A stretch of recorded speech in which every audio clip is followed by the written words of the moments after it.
السلام علیکم ورحمۃ اللہ وبرکاتہ۔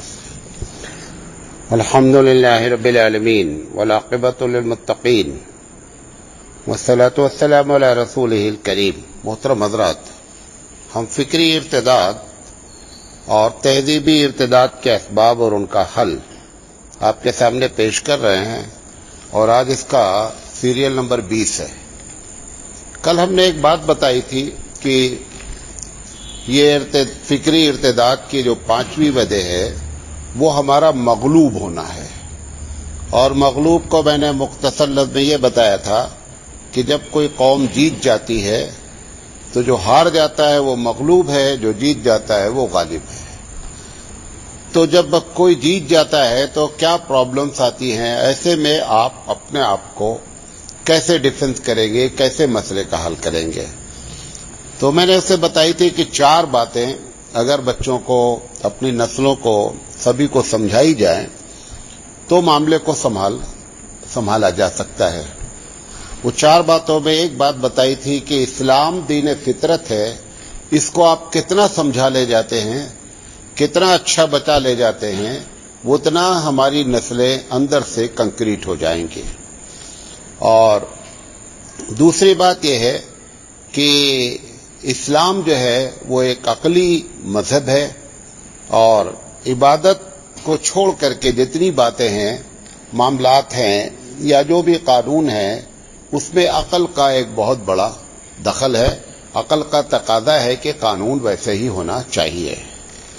اور تیسری چیز یہ بتانا ہے کہ یہ 2 پر ہم نے بات کی۔ تیسری چیز ہم کو یہ بتانا ہے کہ انسان کے لیے دین کا ہونا کتنا ضروری ہے۔ یہ بات آپ جب بتائیں گے تب وہ فکری ارتداد سے اس کی حفاظت ہوگی۔ اور چوتھی بات یہ بتانا ہے کہ اس دین کو سمجھانے کے لیے ایک شخصیت کی ضرورت ہے جس کو ہم نبی کہتے ہیں، رسول کہتے ہیں۔ تو یہ 4 باتیں اگر آپ سمجھیں گے تب فکری ارتداد سے نکل پائیں گے، اور فکری ارتداد سے کے حملے سے اپنے آپ کو بچا پائیں گے۔ تو اسلام دین فطرت ہے، اس پر میں نے بات کیا، اور غالباً اسلام میں ایک عقلی مذہب ہے، اس پر بھی بات کیا تھا کل؟ نہیں کیا کہ نہیں کیا؟ نہیں کیا تو بتائیں، کریں گے۔ اسلام جو ہے وہ ایک عقل میں آنے والا مذہب ہے۔ ہم نے اس میں سے 2 چیزیں مستثنیٰ کیا ہے، ایک عبادت کے طریقے کو، اور دوسرا جس چیز پر آپ ایمان لاتے ہیں۔ ایک لفظ انگلش میں ہوتا ہے بلیو کرنا، اور ایک ہوتا ہے فیتھ۔ کبھی کبھی ہم دونوں لفظ کو ملا کر کے بول دیتے ہیں۔ وہ جو کل میں نے نام لیا تھا جاوید اختر کا، تو اس نے اس بات پر بڑا فوکس دیا ہے کہ جو بلیو ہے وہ تو ٹھیک ہے۔ بلیو کا مطلب یہ ہوتا ہے کہ ایک چیز کے بارے میں بتایا گیا اور ہم نے اس پر یقین کر لیا کہ ہاں ایسا ہے۔ جیسے اس سے کہا گیا کہ ایک علاقہ ایسا ہے، مثال دیتا ہے وہ، ایک علاقہ ایسا ہے کہ جہاں پر 6 مہینے تک لگاتار سورج رہتا ہے۔ اس نے کہا یہ میرا بلیو ہے، زیادہ ہوگا تو ہم جا کے دیکھ لیں گے۔ اگر زیادہ ہوگا نہیں دل میں اترے کے بعد تو زیادہ کیا ہو سکتا ہے، چلو بھائی چل کے دیکھ لیا جائے اس علاقے کو۔ تو انہوں نے کہا کہ یہ بلیو ہوتا ہے، اس میں کوئی پرابلم ہم کو نہیں ہے۔ ہم سے جو بتایا جاتا ہے کہ فیتھ آپ کو رکھنا ہے، ہم اسی کو ایمان کہتے ہیں، ارکان ایمان۔ تو ارکان ایمان کی زیادہ تر باتیں وہ ہیں جو آپ نے آنکھوں سے دیکھی ہی نہیں ہے۔ اللہ تعالیٰ چاہتا تو ان چیزوں کو بھی دکھلا دیتا، ایسا نہیں ہے جیسے فرشتے پر ایمان ہے تو فرشتے کو دکھلا دیتا، کر سکتا تو وہ۔ تو ان کا کہنا ہے کہ ہم یہ فیتھ کو نہیں مانتے ہیں کیونکہ اس کے پاس 3-4 باتیں کیا ہے۔ کہتا ہے کہ فیتھ میں عقل نہیں کام کرتی، فیتھ میں نظر نہیں آتا، فیتھ کا کوئی تجربہ نہیں ہوتا ہے، صرف ایک بڑا آدمی بول دیتا ہے کہ آپ کو یہ بات مان لینی ہے اور ہم کو مان لینی ہے، تو ہم اس کو نہیں مانتے ہیں، لہذا مرتد ہو گیا، وہ مسلمان گھر میں پیدا ہوا۔ اچھا، مرتد ہونے کی وجہ اس کی تقریر سے ہی معلوم ہوئی کہ وہ حقیقت میں اس کا باپ پہلے سے ہی مرتد ہے اور وہ کمیونزم کا قائل تھا۔ یہ اس کے اثرات مرتب ہوئے۔ خیرحال وہ ہمارے لیے کوئی بہت بڑی بات نہیں ہے۔ انہوں نے جو بات کہی ہے اس پر ہم بات کر لیتے ہیں کہ جو یہ فیتھ کی بات کی، جس کو ہم ارکان ایمان کہتے ہیں، ارکان ایمان کا مطلب ہی یہی ہوتا ہے کہ آپ ایمان بالغیب جب تک نہیں مانیں گے، کیوں اللہ تعالیٰ نے ایسا کیا ہے، اس کا ایک چھوٹا سا جواب دیتے ہیں۔ اگر اللہ تعالیٰ ساری چیزوں کو ظاہر کر دے، فرشتے کو ظاہر کر دے، جبریل امین تمہارے سے آ کر ملاقات کرنے لگے ہیں، تمہاری تقدیر کیا ہے، تم کو وہ اپنا جو ماسٹر پلان ہے جس کو لوح محفوظ کہتے ہیں وہاں دکھلا دے، اگر یہ سب کر دے تو پھر یہ دنیا کیا رہ گئی؟ ہر آدمی اسی کو دیکھ کر کے تو کوئی امتحان رہ ہی نہیں گیا۔ سارے اسکول والے کتاب تو پڑھاتے ہیں، پرچہ کبھی نہیں بتاتے ہیں۔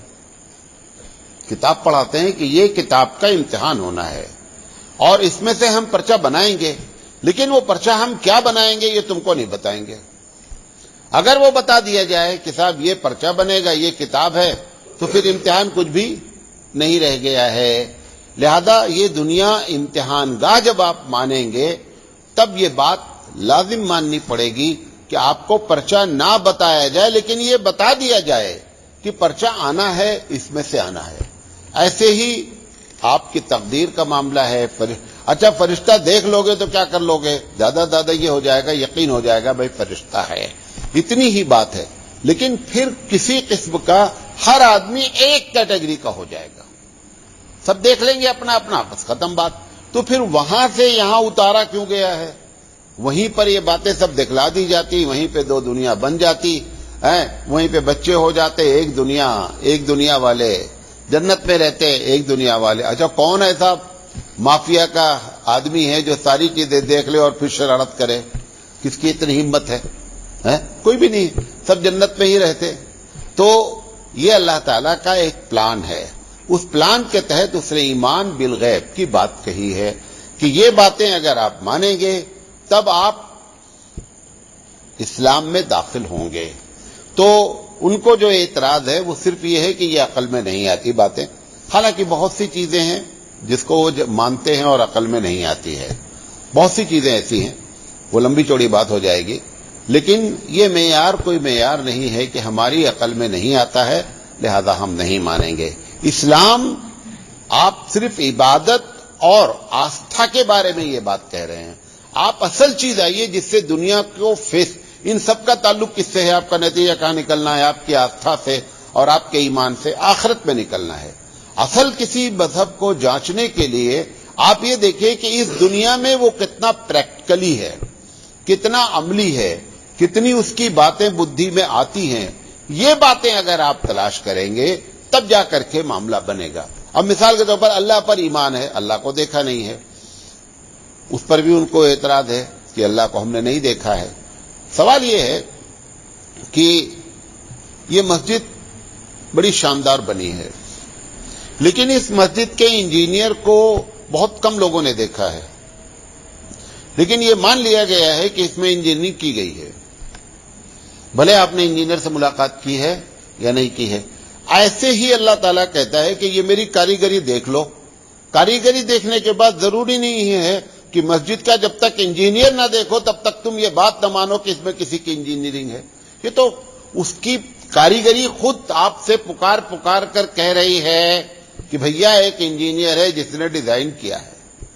ایسے ہی اللہ تعالیٰ کی دنیا کی کاریگری بتا رہی ہے کہ اس کا کوئی نہ کوئی کیا ہے بنانے والا۔ ٹھیک آپ نے نہیں دیکھا ہے، لیکن جیسے آپ اس مسجد کے انجینئر پر وشواس کرتے ہیں کہ یقینی بات ہے کوئی نہ کوئی اس کا انجینئر ہے، ایسے ہی اس کائنات کا بھی کوئی نہ کوئی بنانے والا ہے۔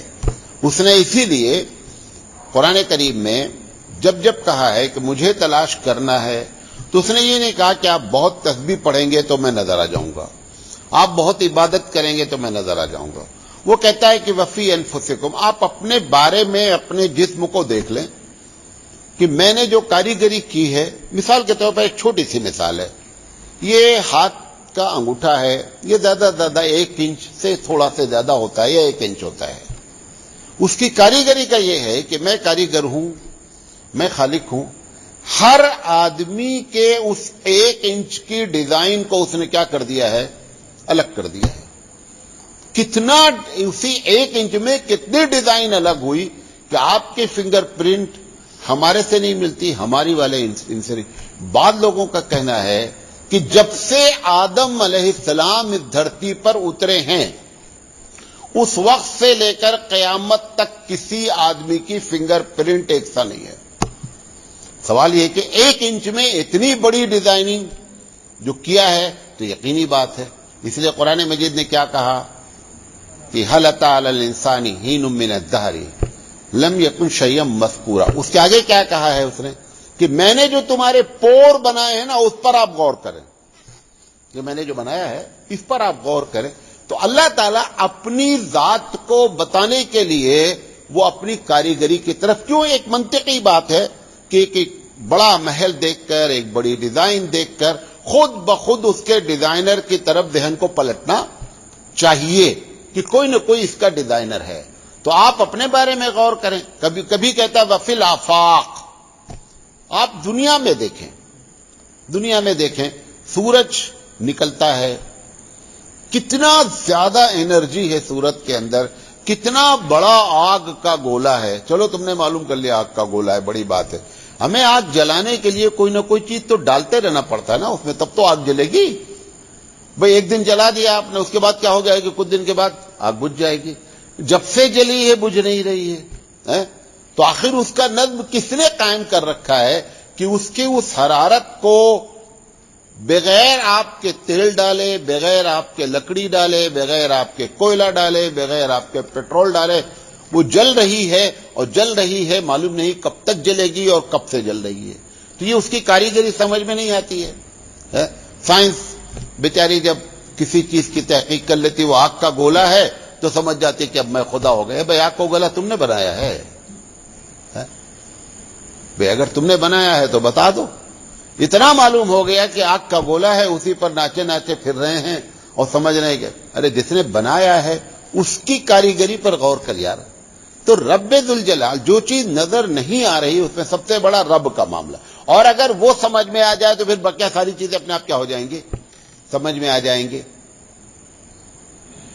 ابھی کسی بلڈنگ کو بم لگا کے اڑا دیا جائے، بلاسٹ ہو گئی تو نئی ڈیزائن کی بلڈنگ بن جائے گی. بھئی ایک ملبہ بن جائے گا. یہ تھوڑے ہوگا کہ یہ پنکھا اپنی جگہ پہ، سوئچ اپنی، ایسا تو نہیں ہوگا نا. ایک ملبہ ہوگا، کچھ بھی نہیں، بس ٹھیک ہے ملبہ رہے گا.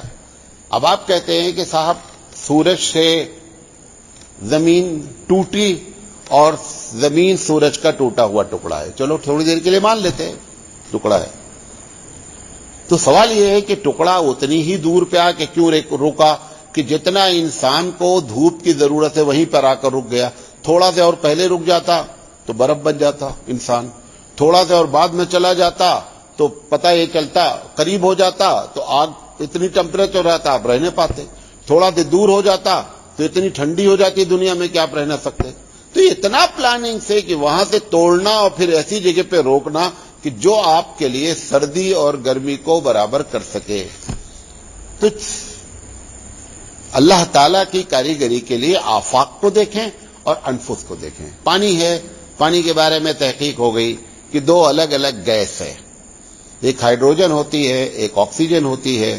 اگر پانی کو الگ کر دیا جاتا لیب میں بچے کے پاس تو بتا دیتے ہیں کہ پانی 2 گیسوں کا نام ہے. ٹھیک ہے، معلوم ہو گیا بھائی پانی 2 گیسوں. وہ گیس تم نے بنائی ہے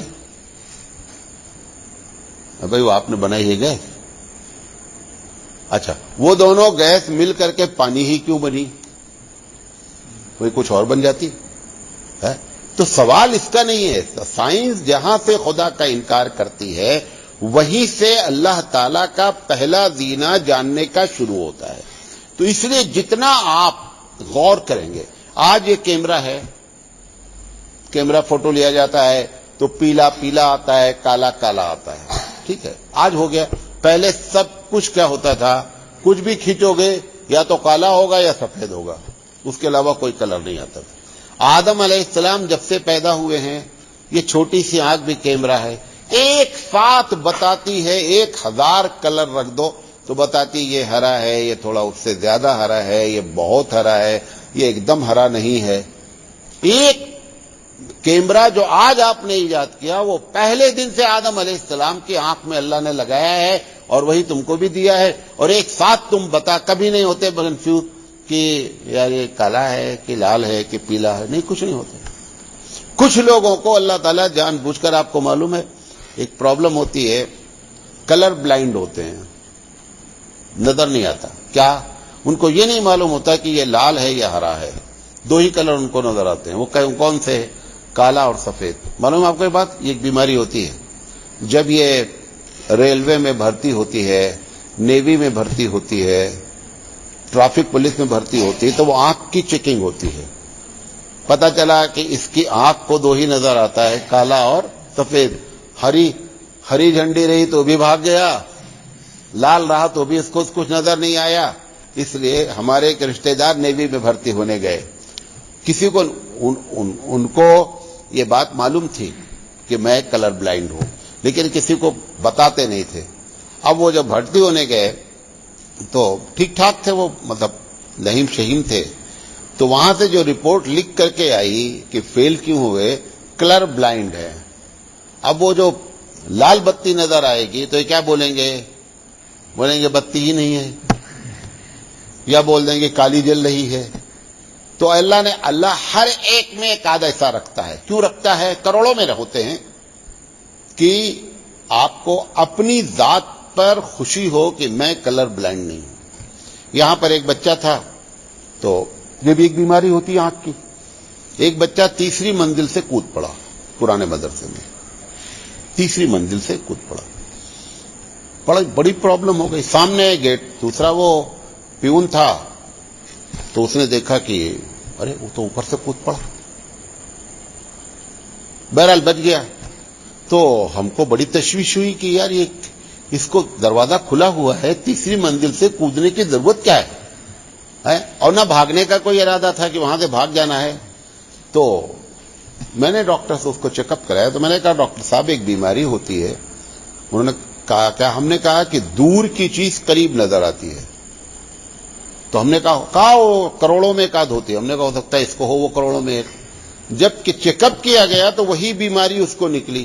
وہ کیا سمجھا یہ زمین یہی ہے 3ری منزل سے، اور کود پڑا. ایک بیماری ہوتی ہے. بہرحال تو یہ اللہ تعالیٰ کو جاننا ہے تو اللہ تعالیٰ کی کاریگری کو دیکھنا. تو وہ جو بات کہہ رہے ہیں کہ فیتھ جو ہے وہ نظر نہیں آتا، اس کا پروف بہت بڑا پروف ہے سب ہے. اس کو پروف ماننے کے لیے آپ تیاری نہیں ہے. یہ میں نے جو پروف دیے آپ کو یہ سارے پروف ہی ہیں.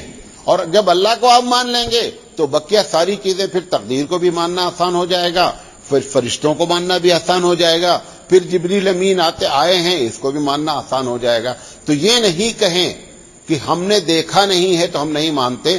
آپ نے انجینئر کو بھی نہیں دیکھا ہے لیکن آپ مانتے ہیں کہ انجینئر ہے. ایسے ہی یہ دنیا ایک بہت کاریگری کی جگہ ہے. آپ اس بات کو بھی یقین کریں کہ یہ دنیا ہے اور اس کا کوئی نہ کوئی کاریگر ہے.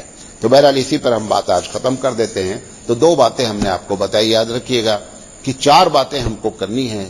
ایک یہ کہ اسلام دین فطرت ہے، اس پر ہم نے کچھ بات کی. اسلام عقل میں آنے والا ہے. ان چیزوں کو میں نے عقل میں بات کیا کہ جو عقل میں نہیں آتی ہیں، ورنہ میں طلاق کے قانون کو لے سکتا تھا، نکاح کی باتیں لے سکتا تھا، حدود کی باتیں لے سکتا تھا کہ کیا کیا جو ہے وہ اسلام نے سزائیں دی ہیں، ان سب پر میں بحث کر سکتا تھا. لیکن میں نے ان باتوں کو بحث کیا جس پر لوگوں کو زیادہ اعتراض ہے. تو انشاءاللہ زندگی رہی تو آگے بات کریں گے. وآخر دعوانا الحمد